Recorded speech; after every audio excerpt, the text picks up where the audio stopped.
Bonjour. J'aimerais vous raconter l'histoire d'un miracle. Un miracle que j'ai vécu. Ce n'est pas un genre de miracle dont on parle généralement, pas une guérison, ni de la magie, ni une résurrection, ni rien comme ça, mais c'était tout un miracle. Et j'aimerais vous en parler. Je commencerai avec mon enfance, où euh, bien, mon premier souvenir que j'ai, c'est d'être dans les bras d'une de mes grandes sœurs, je ne sais pas laquelle, entrant dans une chambre, sûrement d'un hôtel, pour visiter une femme qui était là. Il y avait une ambiance de clandestinité dans notre visite. Et je crois que nous étions en train de visiter ma mère qui avait été exclue de la famille à cause de son alcoolisme. Entre autres choses. Et c'est un souvenir qui est plutôt flou et imprécis.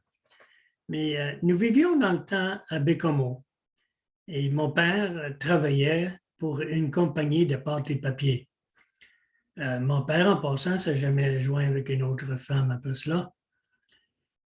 Ayant grandi comme étant le plus jeune de 5 enfants, vous pouvez vous imaginer à quel point j'étais gâté, pourri.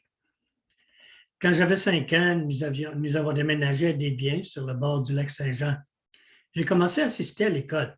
Et puisque nous étions une famille anglophone dans un milieu francophone, alors on voyageait à Alma pour aller à l'école. Ça, c'était 50 kilomètres pour aller, 50 kilomètres pour revenir à la maison le soir. Et mon expérience, c'était une école de 12 grades avec 80 élèves en tout dans les 12 grades. Mon expérience à l'école primaire était pas mauvaise, à part du fait que j'étais TDAH, ce qui me rendait les choses un petit peu plus difficiles à cause de manque de concentration. Mais une de mes maîtresses en 3e année m'a secoué devant la classe plus d'une fois en criant « Johnny the Dreamer, someday you'll be a poet. Johnny le rêveur, un jour tu seras poète. » Bien, mon père trouvait sûrement difficile d'élever 5 enfants tout seul, surtout qu'il devait voyager quelquefois pour son travail. Et à mesure que nous approchions de l'adolescence, il nous envoyait un par un à des écoles pensionnaires. Donc, un peu avant d'avoir 12 ans, je me suis trouvé à Montréal, à 500 kilomètres de la maison. Que faisait ma mère durant ce temps-là? Bien, elle était allée vivre dans l'ouest du pays, en Alberta et après en Colombie-Britannique. Et je n'ai pas eu de contact avec elle. Je ne me souvenais vraiment pas d'elle. Elle m'envoyait des cartes de Noël et de fête, mais je ne répondais jamais. Vous savez, j'avais décidé que si elle avait fait souffrir mon père, alors moi, je l'haïssais. C'est une haine qui continuait à grandir durant ces années-là, malgré que mon père n'avait jamais dit un mot contre elle. Je n'allais pas la voir avant d'avoir 27 ans, mais ça, c'est une autre histoire.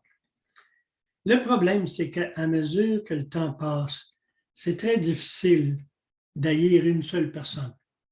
La haine trouve le moyen de s'étendre à d'autres personnes aussi. Maintenant, à l'école secondaire à Montréal, je vivais dans la maison de ma tante et elle et mon oncle me traitaient bien et ce n'est pas de leur faute si j'étais malheureux. Dans ma nouvelle école, il y avait une grande emphase sur les sports et moi, je n'étais pas très sportif. En plus, c'était une école privée qui était très exigeante en ce qui concerne les études. Puisque j'étais TDAH, ce qui veut dire un déficit d'attention ensemble avec l'hyperactivité, j'avais beaucoup de difficultés avec ma concentration. Et j'oubliais souvent mes devoirs, j'oubliais mes livres, soit à l'école, soit à la maison. Des fois, je perdais mes livres. Et en ce temps-là, la TDAH, ce n'était pas quelque chose de très connu ni de bien compris. Et je pensais pour quelqu'un qui n'avait aucun désir de s'améliorer, malgré que j'avais démontré une certaine capacité intellectuelle. Mes notes dans les examens étaient toujours médiocres ou quelquefois pires. C'était très frustrant pour les gens qui prenait soin de moi et pour mes enseignants. Et c'était plus que frustrant pour moi-même. J'avais une très basse auto-estime.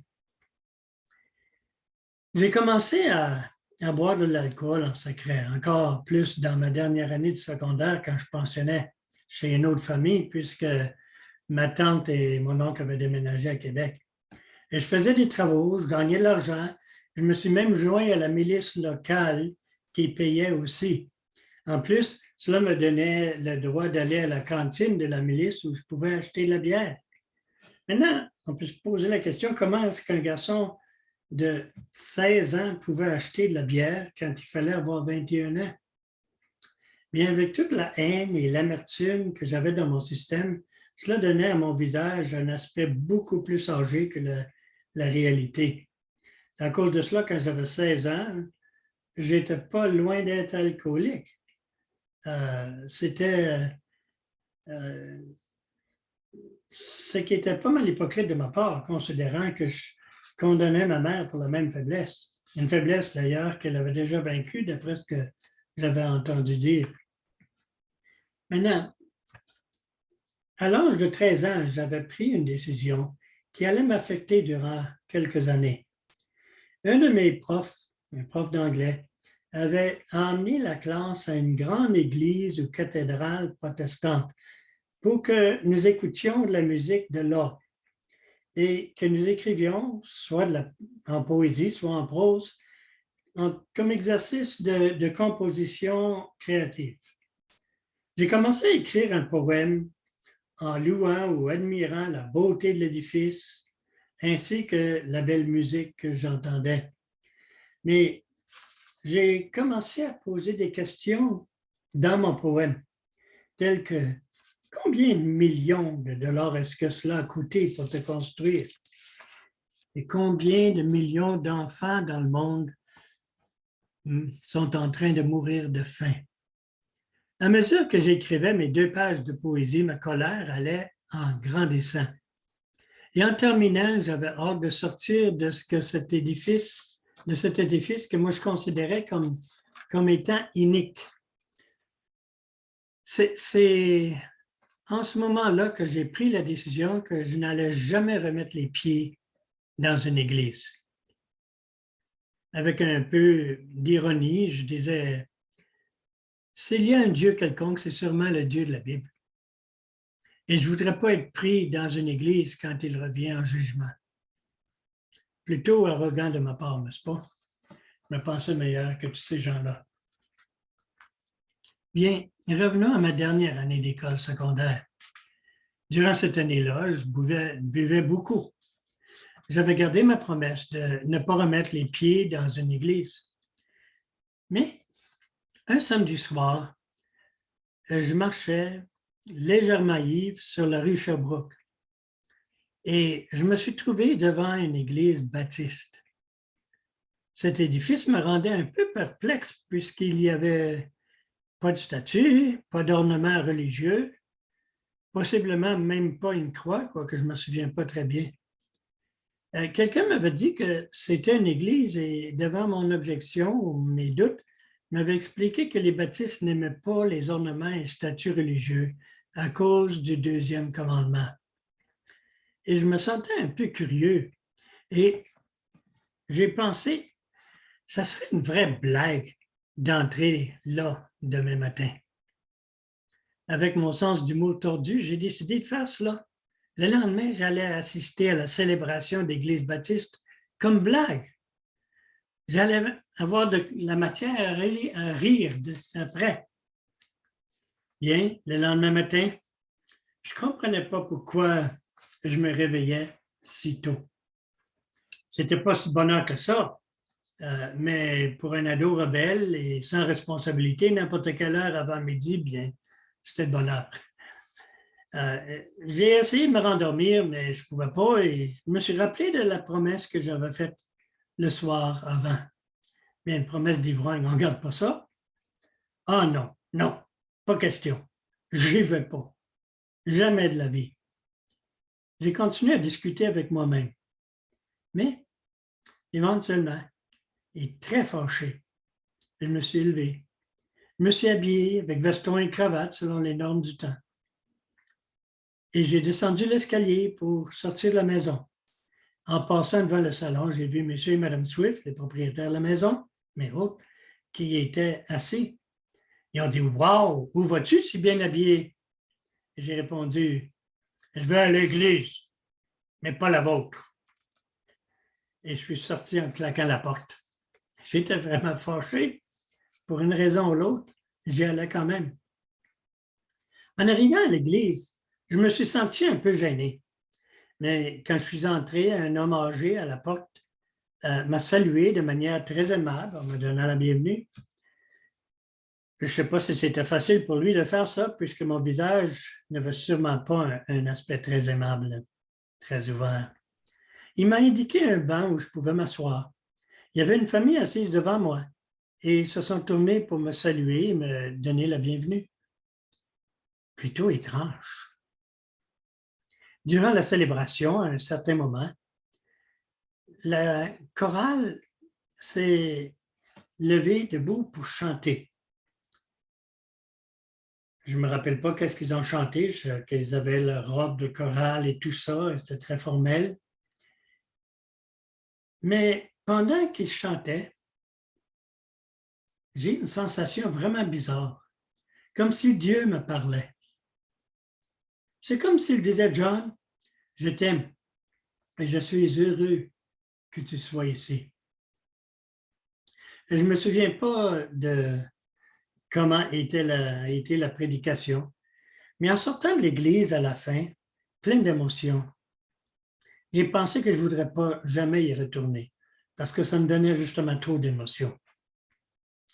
Mais ce soir-là, savez-vous où j'étais? Vous l'avez bien deviné, j'étais à l'église. J'y suis retourné chaque dimanche que je pouvais, matin et soir. Éventuellement, j'ai commencé à assister aux réunions de jeunesse les vendredis soirs aussi, même si ces réunions-là étaient pour des 18 ans et plus. J'aimerais pouvoir dire que ma vie a commencé à changer en ce moment-là, mais ce serait mentir. Je parlais à personne de ma nouvelle addiction d'aller à l'église. Je continuais à boire plus que jamais. J'allais à la cantine de la milice les soirs de semaine où je jouais au poker en gageant des pintes de bière. Je gagnais régulièrement. Étant un menteur par habitude, bien, je trouvais ça facile de tromper les gens. Et ce qui fait partie du jeu de poker en passant.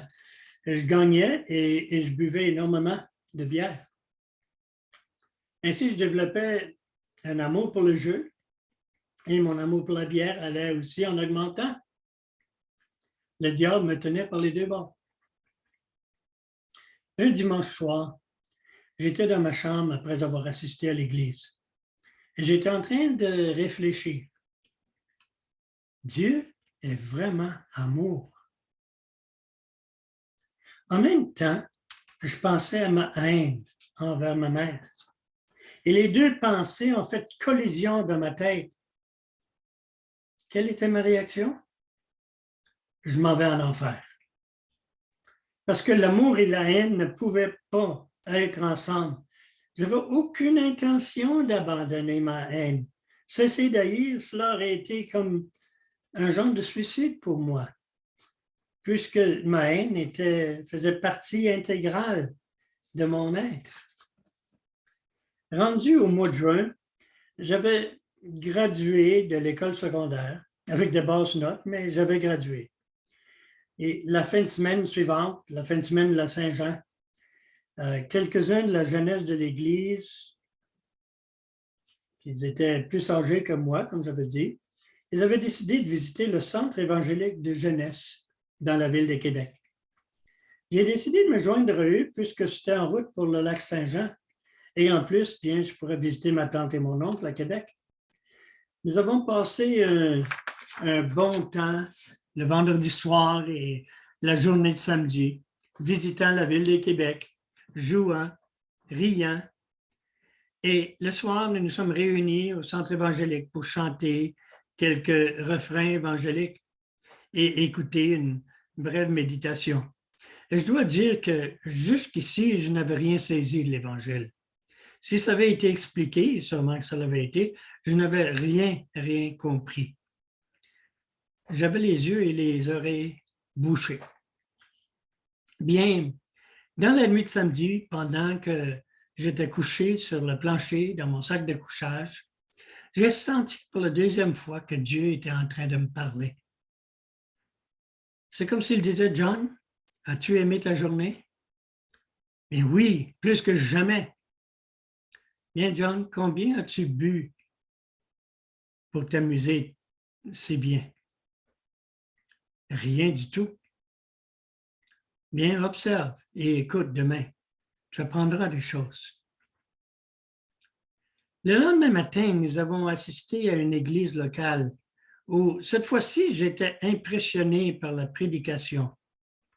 Ensuite, dans l'après-midi, ceux de Montréal allaient y retourner et moi, bien, j'allais aller me rejoindre ma tante et mon oncle dans leur appartement. Nous avons fait une petite réunion d'adieu dans le salon du centre évangélique. Les membres de l'équipe de jeunesse, ensemble avec quelques membres d'Opération Mobilisation qui étaient présents pour l'été, ont parlé de l'œuvre de Dieu dans leur vie et de leur désir de servir Dieu. Et quelques-uns ont prié dans leurs propres mots. Et durant ce temps, la pensée m'est venue, Jésus-Christ est vraiment ressuscité. Il est vivant. Il est dans cette salle. Et dans mon cœur, j'ai prié. Seigneur, un jour, quand j'aurai organisé ma vie, quand j'aurai terminé mes études, quand je serai établi dans une carrière, je te donnerai ma vie. Vous vous rappelez que j'avais dit que j'étais plutôt arrogant? J'étais prêt à vivre pour Dieu un jour quand cela ferait mon affaire et selon mes conditions. En passant, ceux qui étaient présents pensaient que je partageais leur foi. Ils n'avaient aucune idée que j'étais seulement observateur. Mais au moment où j'ai fait cette prière dans ma tête, deux jeunes se sont levés pour chanter un chant de Charles Roda. J'aimerais ça pouvoir vous le chanter, mais vous fermeriez la vidéo tout de suite si vous m'entendiez. Mais ils ont chanté « Je veux bien te suivre, mais pas maintenant. Je veux te suivre, Seigneur. Je veux bien te suivre, mais pas maintenant. J'ai mes amis et mes parents et j'ai mon travail que j'aime tant.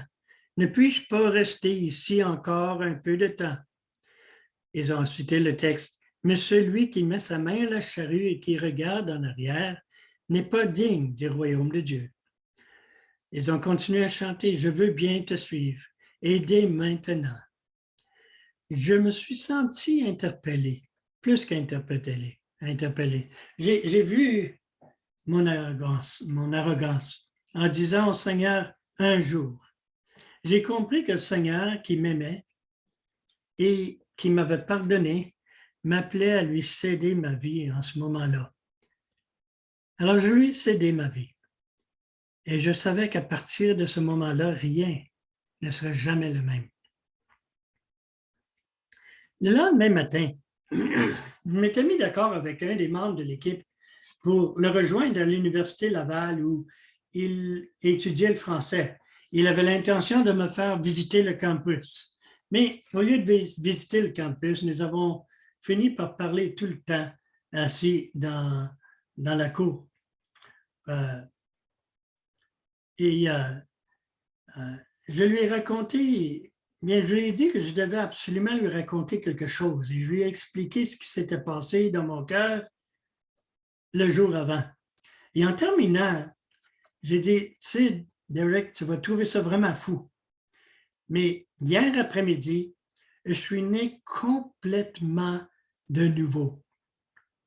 Avec un grand sourire, Derek a sorti son Nouveau Testament de sa poche et il m'a montré le texte de Jean chapitre 3, verset 3, où c'est écrit, où Jésus a dit, si un homme ne naît de nouveau, il ne peut pas voir le royaume de Dieu.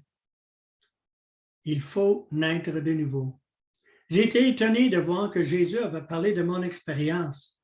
Ce que j'avais vécu était là dans la Bible. Pendant que nous parlions, j'ai fini par lui raconter au sujet de ma famille. Je n'avais pas l'habitude de mentionner ma mère quand je parlais de ma famille, mais il m'a demandé si ma mère était vivante. Maintenant, les rares fois que je faisais allusion à ma mère, j'avais l'habitude de dire « je hais ses tripes »,« j'haïs ses tripes ». En anglais, c'est une expression commune en anglais en ce temps-là.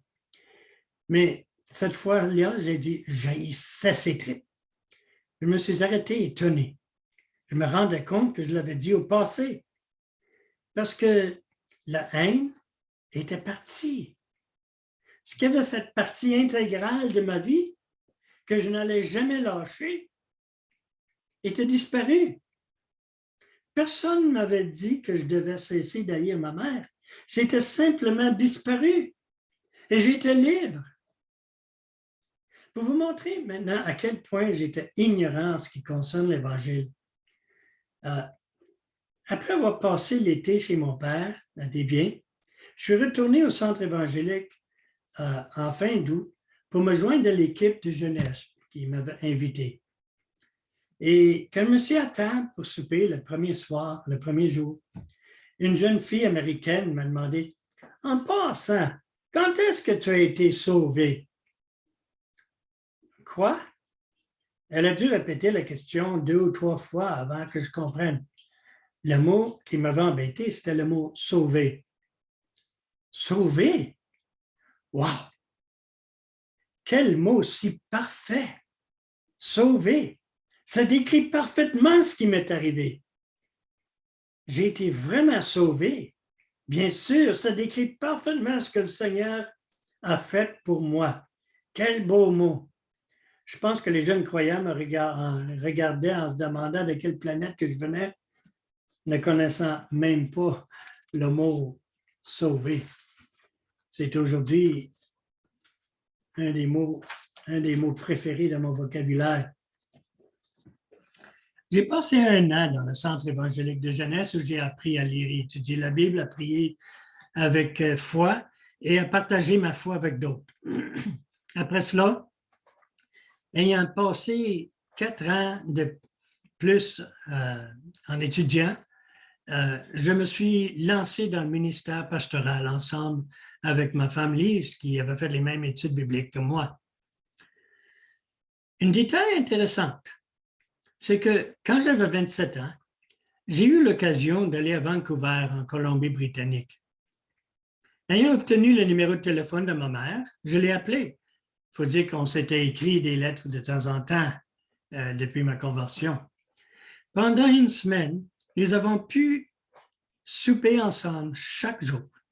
Et elle me posait des questions concernant ma foi. Nous avons jasé de toutes sortes de choses. C'était vraiment formidable de pouvoir passer ce temps-là avec celle qui m'avait donné la vie et qui ensuite avait tout perdu.